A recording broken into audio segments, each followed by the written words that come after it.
Le royaume du soleil vient ouvrir ses portes. Le royaume du soleil vient ouvrir sa demeure.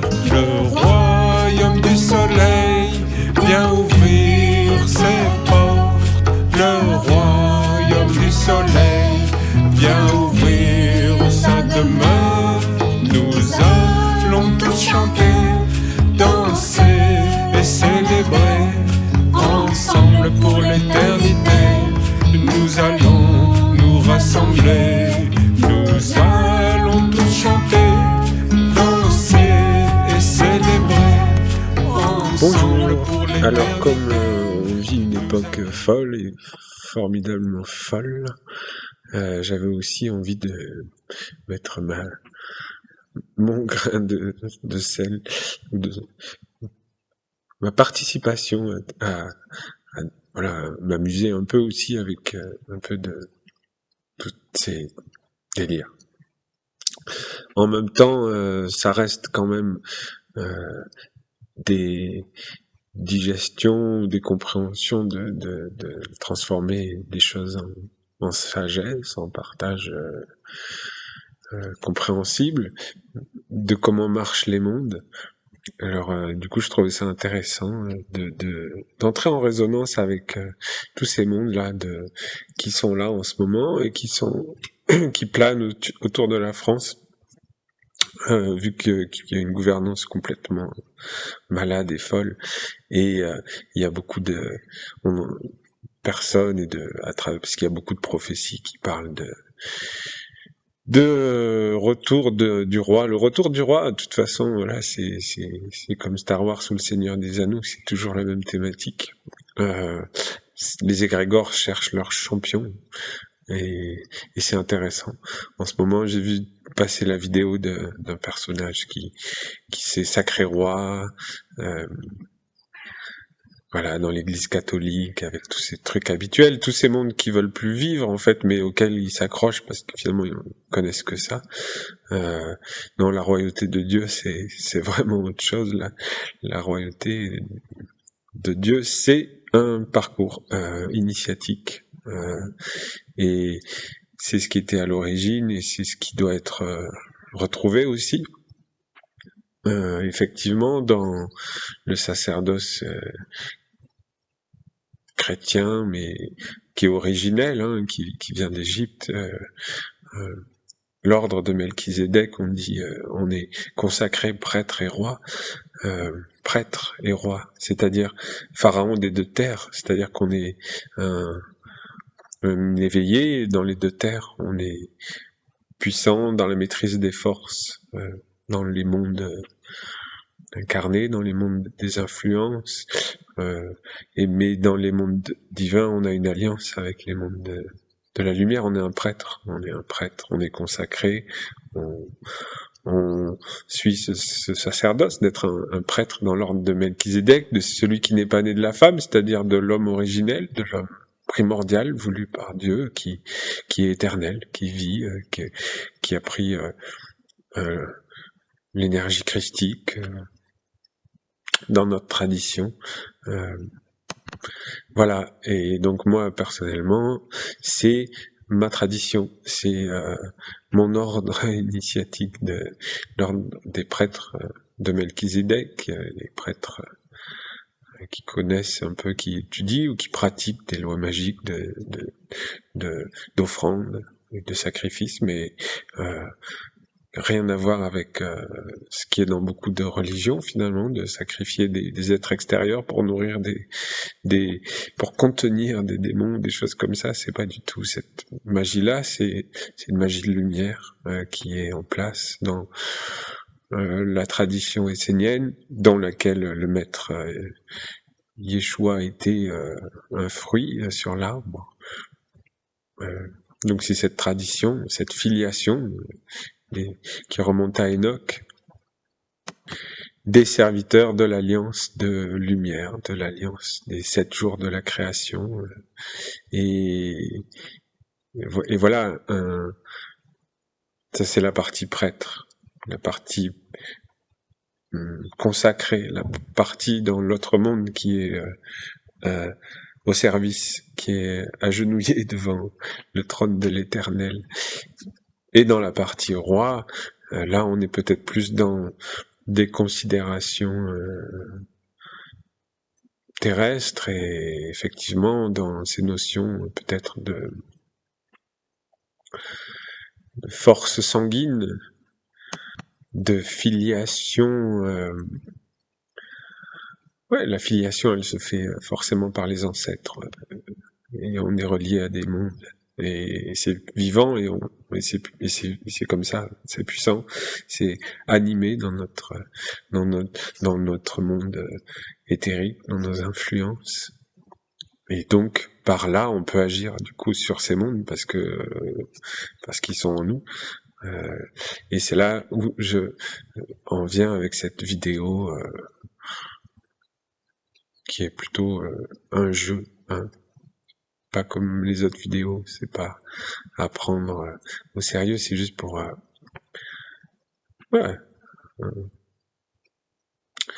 faire un détricotage qui a du sens, voilà, qui a un sens en tout cas, et le partager. Donc dans cette histoire de filiation énergétique, incarnée, il y a 16 générations. Alors je veux arriver quelque part, hein. Il y a 16 générations, mes ancêtres, c'était Charles VII et Agnès Sorel, voilà. Et c'était le côté bâtard de la force, mais quand même. Et c'était donc l'époque, la fameuse époque de la fin de la guerre des 100 ans et de cette intervention de Jeanne d'Arc. Et alors, comme toujours, l'Église a fait de Jeanne d'Arc une personne un peu cruche. Voilà, l'Église et le féminin, ça faisait pas bon ménage. Donc voilà, c'était une vierge qui sait pas pourquoi, mais voilà. Les choses sont passées par elle. Non, c'est toujours vraiment pour endormir les gens, créer des mythes. Bon, c'est très bien. Et donc, dans ces prophéties liées à la France, voilà, beaucoup de personnes nourrissent cette figure et cette icône qui a été créée un peu quand même de toutes pièces. Non, cette Jeanne d'Arc, c'était une templière, c'était une initiée, c'était une personne qui savait ce qu'elle faisait, qui avait des alliances très puissantes, qui n'était pas toute seule dans la nature. Gilles de Rais, c'était le maître templier, donc voilà, elle était bien accompagnée. Ça n'empêche pas qu'elle avait des alliances, voilà, avec des mondes, les templiers. Je connais pas tout bien, mais en tout cas, vu ce qui s'est passé pour moi, je pense qu'ils avaient une alliance, elle du moins, avec l'archange Michael. C'est comme ça.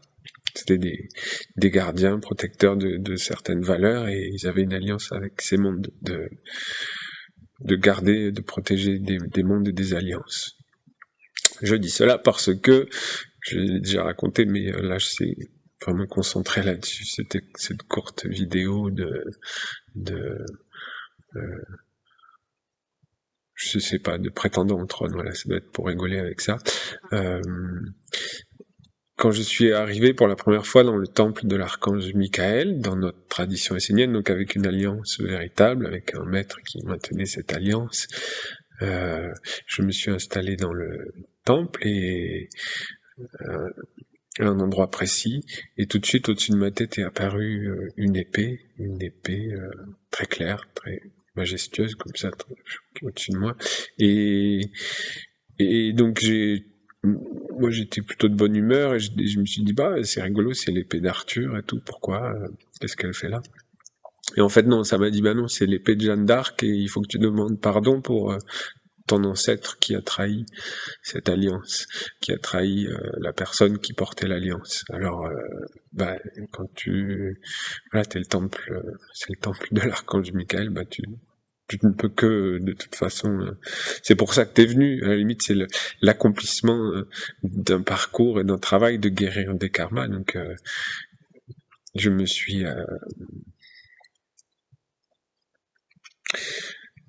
agenouillé et j'ai demandé pardon pour mon ancêtre qui est moi, qui vit en moi, pour lui et toute la lignée. Et c'est d'ailleurs un travail magique qu'on fait dans notre tradition, les rites d'expiation. On demande pardon pour les ancêtres qui sont nous.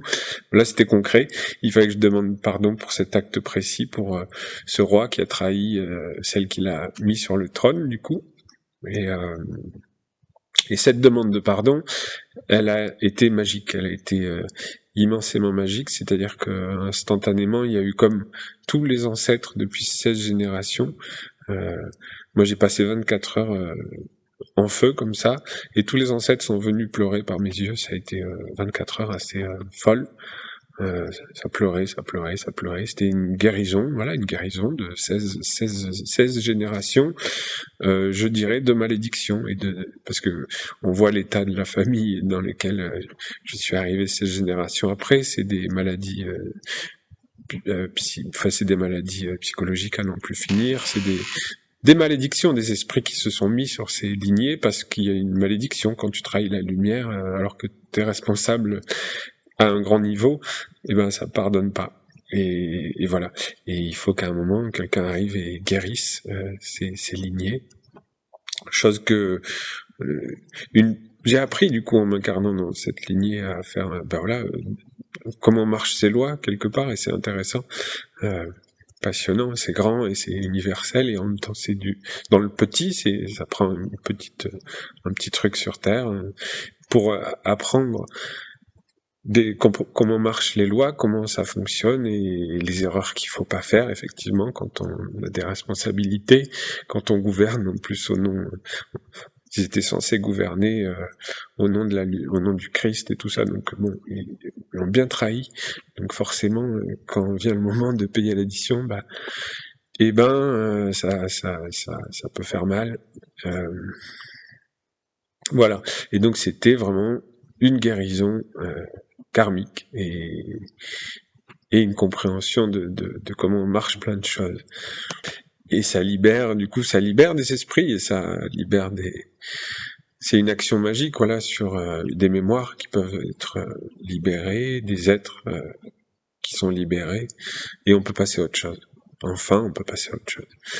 Et donc l'essentiel, c'est là où on en est maintenant, c'est que enfin on peut passer à autre chose. Et d'un point de vue global, après, pour ce qui est de l'histoire de gouverner des pays, franchement, personne n'a envie de keltaner, de gouverner des gens qui ne veulent pas aller du tout vers la sagesse et vers la lumière. Je pense pas que ça soit très intéressant, et qui est voilà, il y a d'abord tout un travail de rééducation globale qui doit avoir lieu, parce que personne n'est prêt à être gouverné par des valeurs fidèles à la lumière. Pas personne, mais 5%, je sais pas, et encore. Donc voilà, on peut pas imposer des chemins qui sont pas voulus par une majorité, c'est comme ça.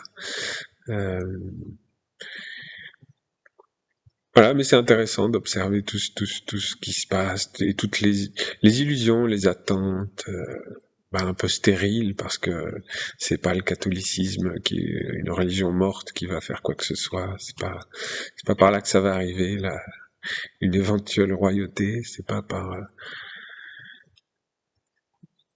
pas par des filiations qui portent encore le poids de leur génération, qui sont pas libérés dans la lumière de tout ça, qui juste portent des titres. Enfin, voilà, il faut toujours renouveler et respirer dans tous ces mondes, et tout nettoyer, parce que c'est un chemin à faire d'abord intérieurement, de retrouver sa royauté pour pouvoir offrir la royauté. Voilà, c'est que comme ça que ça marche. Donc retrouver sa royauté, c'est plus être dépendant d'égrégores qui ne sont plus en alliance avec la lumière, comme le catholicisme qui n'est plus en alliance depuis longtemps, comme entendez-moi bien, ça n'empêche pas que les valeurs de la religion sont mieux que Il vaut mieux ça que le reste. Donc en ça, c'est bien. Mais on peut pas prétendre gouverner au nom du Christ. Voilà, ça ne suffit pas. Voilà, c'était un court partage sur ces lois qui gouvernent un peu même les égrégores et les destinées des égrégores, et c'est passionnant. Parce que ça zoome toujours entre le microcosme et le macrocosme, donc quelque part c'est incarné par des êtres, parce que c'est comme ça que les mondes marchent, il y a toujours des porteurs de ces mondes, et de savoir de quel monde on veut être les porteurs, voilà, d'une royauté déchue, ou de libérer tout ça pour entrer dans l'inconnu et retrouver le vrai chemin chevaleresque de servir l'archange du feu, l'archange de la noblesse, l'archange de la royauté, de la séparation des mondes. Et la séparation des mondes, ce n'est pas une mince affaire, et ce n'est pas une blague. Voilà. Oui, qui est comme Dieu? Et il n'y a pas grand-chose qui passe. C'est ça. Donc il faut pas emporter une volonté de préserver des choses matérielles, des choses d'un monde mort, pour retrouver le chemin de l'ange de la royauté. Ça n'appartient pas aux hommes, ça n'appartient qu'à la tradition de la lumière. Et parce que le ciel, c'est la prêtrise en alliance, justement. Donc c'est l'individualité de lumière au service de la communauté d'amour. Voilà, c'est la fraternité universelle. Donc tu vas pas vers les mondes divins. C'est pas des bagarres d'égrégores, ça passe pas. Voilà, court partage.